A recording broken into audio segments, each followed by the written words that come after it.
Lesson 3.5, Interpreting the Discriminant. So our previous lesson looked at the quadratic formula in its entirety. So x equals negative b plus or minus the square root of b squared minus 4ac, all divided by 2a. Today we're looking at just the discriminant, and the discriminant is specifically that b squared minus 4ac, that part that comes under the radical. And the reason it's so important is that it discriminates among the types of possible solutions. So you may have noticed in our previous lesson that we can have 2, 1, or 0 roots. Here we're going to kind of be affirming that and seeing if we can make a connection between discriminant values and those numbers of roots. So you're going to be using Desmos for this. So you will need to actually go onto your phone and get the app, or be by a computer and go onto the Desmos website. If you're not sure how to use the Desmos website, there is a video explaining that. So I would recommend watching that before you start this activity if you're a little unsure, if you get stuck. What we are asked to do is complete the table below by solving for the discriminant, then graph the equation using Desmos to determine the number of roots. Okay, so again, for the number of roots, not the values of roots, we're just looking for how many times does our parabola, our quadratic function, cross that x-axis. How many x-intercepts does it have? Because remember, roots and intercepts are referring to the same values. So our first one, I'll walk you through, and then I'm going to leave you to the rest of this activity. You'll pause the video and have at her. Remember, our discriminant is just what's under the radical in our quadratic formula, so it's b squared minus 4ac. In this particular case, a is negative 2, b is positive 8, and c is negative 11. So we're going to plug this in. 8 squared minus 4 times negative 2 multiplied by negative 11. And that gives us 64 minus 4488, which gives us a negative number, specifically negative 24. At this point, you're going to open up Desmos on your phone or your computer, and you are going to type in this whole equation, this whole thing here. And the only thing you're going to change is that instead of setting it equal to 0, you're going to have it equal to y, because we want the function, not the equation in this case. Once you've got it graphed, you will see that there are 0 roots. Makes sense? Pause the video now, complete this activity using both the discriminant and the number of roots. Just remember that you need to have everything on the left-hand side so that it's in general form set equal to 0 in order to be able to use the discriminant. So before I let you go, remember that this negative 4 needs to move on to the other side of the equation. So instead, I'm going to rewrite this as x squared plus 6x plus 4 equals 0. Now that is good to go for me to use my discriminant. So take a pause and get to work.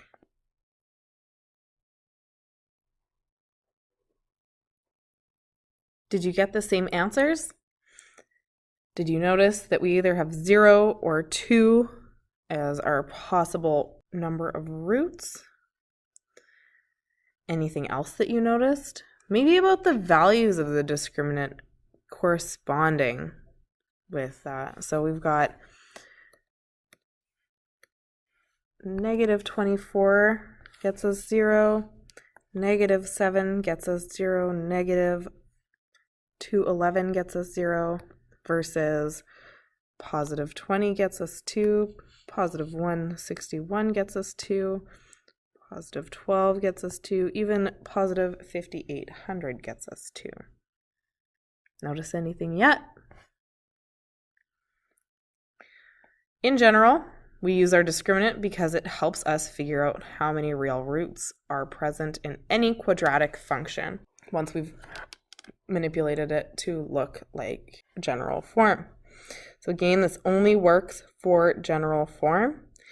And the rules go as this. We have two real roots, two places where it crosses the x-axis when our discriminant is greater than 0. We have one real root when the discriminant actually equals 0. And then we have no real roots when the discriminant is less than 0. We came across scenarios where we had two real roots. We came across scenarios where we had no real roots. What kind of scenario would result in only one real root? If you are asking this question, excellent work.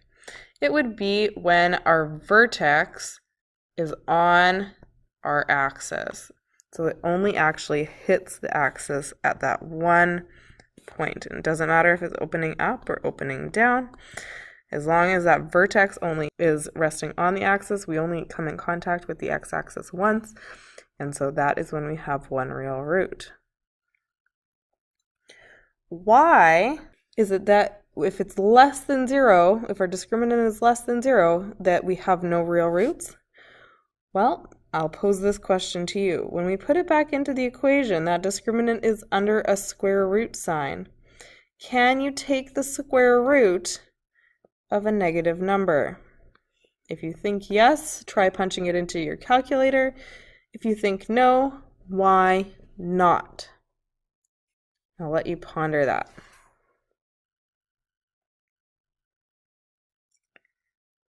So it says, determine the number of roots of the quadratic by using the discriminant.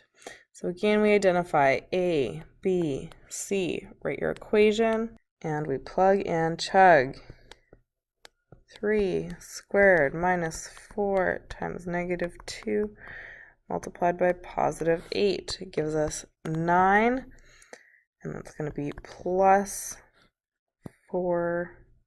It doesn't even really matter once I get to this point. I'm going to solve it for you guys so you can kind of get a sense of it, but I can see that this is going to be positive. It's a negative times a negative, so I'm adding. So this is not going to dip below 0, which means my discriminant is greater than 0. Therefore, I know I'm going to have two roots. But just for the sake of making sure that you believe me, let's figure this out. 4 times 2 is 8, times 8 is 64. 9 plus 64 is 73.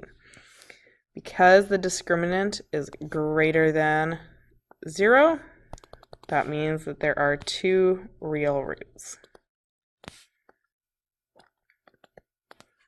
If you're wondering why we talk about real roots versus not real roots, I can get into that with you, but we're going to leave it for now. That'll be a discussion that you and I have off the video. B, same question. We're still using the discriminant. So here we need to rearrange first. We've got 3x squared minus 5x plus 9 equals 0. Now this is manageable. A, B, C. Remember, write your equations. It just helps them stick and maybe makes it a little bit easier to remember what each of those variables represents so we don't get confused as to what equation to use or what goes in for what. So in our case, we've got negative 5 squared minus 4 times 3 times 9. When I do this, we've got 25 subtracting by a number that's going to be larger than 5 squared, because 4 times 3 is 12. 12 times 9, those are both larger than 5, so they're going to result in a product that is also larger than 25. This means that I'm subtracting an even bigger number. And so I can say that my discriminant is less than 0 because I'm going to end up in the negatives. Because it's less than 0, that means that I have no real roots. If you can't spot that it's going to be less than 0 by just looking at the values, that's totally okay. Keep going. Solve it all the way down until you've simplified it to a single value, then make your decision. How many roots? I can spot it from here. That's why I'm kind of leaving it like that. Plus that allows you some room to do your own math. Now this last equation, you're probably cringing because you're seeing that fraction. So we get rid of the fraction by multiplying everything by 4. If we do that, we're left with x squared minus 12x plus 36 equals 0. Now this is a little bit more manageable. A, B, C. Again, we're dealing with b squared minus 4ac because we're wanting to use the discriminant to determine the number of real roots.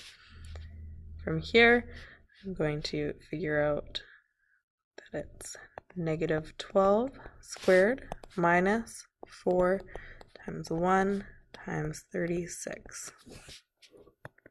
Now this one might be a little bit closer to being the same value, so I'm going to actually solve it all the way through. I've got 144 and then 4 times 36, which gives me 144. In this particular case, that means I have my discriminant is equal to 0. That means that there is one real root. So what about if we throw in an extra variable in here for our constant and we say that we for sure know that whatever this quadratic function is, it has 2 real roots. What is the value of k?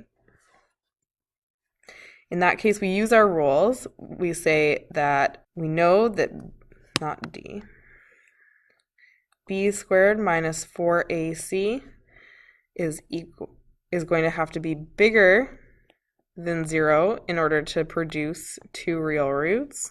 We know that a is 3, we know that b is negative 5, and so we just are solving for k when we plug in. So from here we can say that b is negative 5 squared minus 4 times 3, k.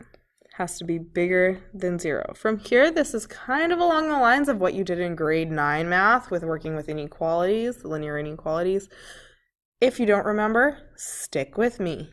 If you remember, give it a shot on your own, then see what I get and if you got it right. So to start, we just do our order of operations as usual, exponents. So this is 25 minus 12k is greater than 0. That means that 25 is greater than 12k. Now you'll notice that I've moved the 12k over onto the other side, and that's because I really don't like dealing with negatives within my inequalities, so I wanted to get rid of that as soon as possible. From here, I can divide by 12 to isolate my k, and I'm left with 25 divided by 12, which we can say is approximately it's just over a 12th. So 2 and 1/12 might be a better way of expressing it. So k has to be smaller than 2 and a 12th. So what would be a possible value for k to make this true? Well, k could be 2, it could be 1, 0. It could also be any fraction or decimal or radical as long as it is less than 2 and a 12th. So you could say it's negative 0.5 or positive 0.3 repeating. Or you could even say it's 2 and 1/24. Those would all be legitimate options. This is my answer though, because it says determine the value of k. So I want to know specifically what can k be, and this inequality tells me exactly what k can be, whereas all of these are just potentially answers. So you've got some practice to do. This is our last lesson for R4, so you are doing your assessment next, so make sure you go through and you look over the 4 lessons and all the questions we've done to prepare ourselves for R4. This assessment is a little bit longer because this has been the longest outcome we've done so far. So make sure you're ready, and good luck.